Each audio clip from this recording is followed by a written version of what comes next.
ॐ भूर्भुवस्वः तस्य मृत्युर्वरेण्यं भर्गो देवस्य धीमहि धियो यो नः प्रचोदयात्। ॐ श्री कृष्णचंद्र भगवान की जय। प्रथम अध्याय श्लोक संख्या 4।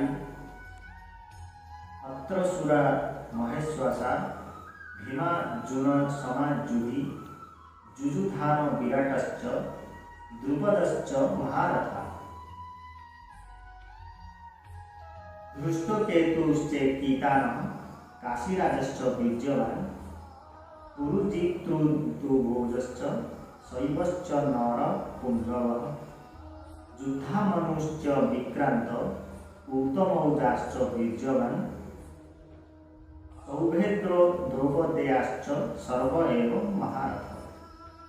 एठारे पांडवଙ୍କ सेनारे बड़ बड़ सुरवीर अछंती। सेमानंकर बड़ बड़ धनु अछि। सेमाने युद्ध करिवारे भीम और अर्जुनंकर समकक्ष। सेमानंक मध्यरे जुजुधान सात्यकी राजा विराट महारथी द्रुपद धृष्टकेतु एकितान और पराक्रमी काशीराज मध्य अछंती। पुरुजित और कुंती भोज ए दुई भाई तथा नरश्रेष्ठर शैव्य मध्य अछंती। पराक्रमी युद्धामन्यु और उत्तम औजा मध्य अछंती। सुभद्रा पुत्र अभिमन्यु और द्रौपदीर 5 पुत्र मध्य अछंती। ये समस्ते महारथी। व्याख्या करिबा में अत्र सुरा महेश्वासा भीमार्जुन समाजुहि जहाँ साहाय्य शर निक्षेप करा जाए ताहाकु ईश्वास का धनु कहती। जहाँ पक्षरे एपरी बड़ बड़ ईश्वास थाए से माने महेश्वास आटती। तात्पर्य है बड़ धनुर गुण को आकर्षण करी शर निक्षेप करने अधिक बल प्रयोग करने को पड़े। जोर करी गुण टाणी निक्षेप करिथिबा शर अधिक आघात करे। एपरी बड़ बड़ धनु पाखरे थिबारु ए समस्ते बहुत बलवान और शूरवीर अटंती।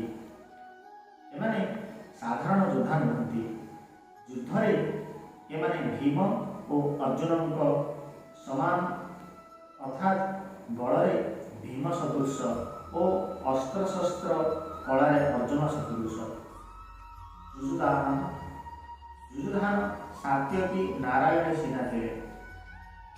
से अर्जुन अस्त्र शस्त्र विद्या शिक्षा करते। भगवान श्रीकृष्ण दुर्योधन को नारायण सेना देवा सत्वे से कृतज्ञ होई अर्जुन पक्ष रहे। दुर्योधन पक्ष को गले नहीं। द्रोणाचार्य मनरे अर्जुन प्रति द्वेष भाव जात कराइबा दुर्योधन महारथी मध्य सर्वप्रथमे अर्जुन शिष्य जुजुधान नाम कहले।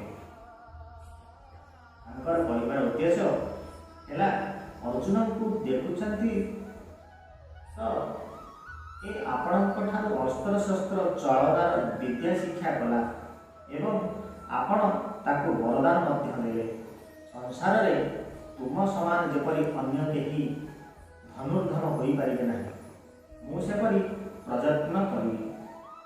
एहीपरि आपण शिष्य अर्जुन उपरे एत स्नेह रखिथिले मात्र देखंतु अर्जुनंकर शिष्य जुजुधान कृतज्ञता पूर्वक पक्षरे स्थले ये अर्जुन कृतज्ञ होई आपण विपक्षरे लड़ाई प्रस्तुत। जुजुधान महाभारत युद्ध निहत न होई जादव मानकर परस्पर युद्ध निहत होते। विराटश्च जहाँ जो आम पक्षर वीर सुशर्मा को अपमानित करा। आपण ସମୋହନ ଅସ୍ତ୍ରରେ ମୋହିତ ହେବାକୁ ପଡ଼ିଲା ଏବଂ ଯାହାଙ୍କର ଗାଈମାନଙ୍କୁ ଛାଡ଼ି ଦେଇ ଆମକୁ ଯୁଦ୍ଧରୁ ପଳାୟନ କରିବା ପାଇଁ ପଡ଼ିଲା। ଏହି ରାଜା ବିରାଟ ଆପଣଙ୍କ ପ୍ରତିପକ୍ଷରେ ଦଣ୍ଡାୟମାନ।